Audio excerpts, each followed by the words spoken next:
Gallery furniture and appliances Eramalloor. മേൽത്തരം ഫർണിച്ചറുകളുടെ ആലപ്പുഴ ജില്ലയിലെ ഏറ്റവും വലിയ ഷോറൂം. സാനിയ തിയേറ്ററിന് എതിർവശം എരമല്ലൂർ. അവർ sister concern grand furniture mart Eramalloor, grand galaxy Thuravoor.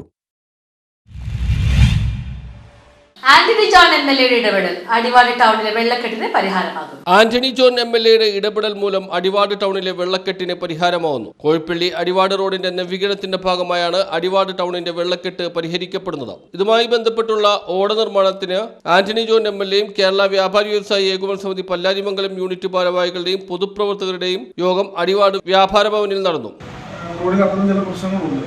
അതുകൊണ്ട് തന്നെയാണ് വീണ്ടും നമ്മൾ ബഡ്ജറ്റിൽ 5,80,00,000 രൂപ നീക്കിവെക്കുകയും അങ്ങനെ നീക്കിവെക്കുമ്പോൾ അതിനകത്ത് റോഡ് PMDC ടാറിങ് ഒപ്പം അടിവാട് ടൗണിൽ കുറെ കാലങ്ങളായി വ്യാപാരികളും നാട്ടുകാരുമായി എല്ലാവരും അനുഭവിക്കുന്ന ഒരു ദിവസമാണ്. മഴ പെയ്താൽ അടിവാട് വലിയ വെള്ളക്കെട്ട് കൊണ്ടിരിക്കുകയാണ്.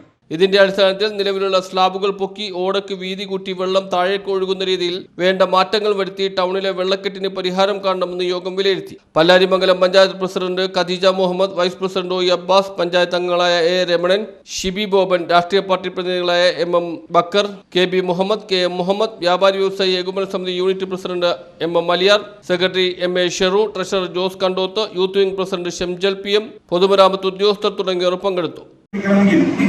നമ്മുടെ പരാതിയോ അല്ലെങ്കിൽ അത്തരത്തിൽ ചെറിയ സ്പേസ് ഒക്കെ ചിലപ്പോൾ പൊളിക്കേണ്ടി വരും.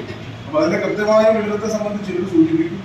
എനിക്ക് പൊതുവായി സൂചിപ്പിക്കാറുള്ളത് നമ്മൾ ഒരുപാട് വർഷങ്ങളുടെ കാലത്തിന് ഒടുവിലാണ് ഇത്രയും ഒരു ഫണ്ട് നമുക്ക് ചെലവഴിക്കാൻ വേണ്ടി അനുമതി കിട്ടിയിട്ടുള്ളത്.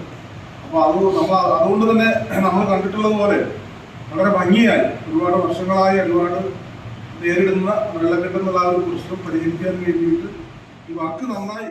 News bureau, Kothamangalam.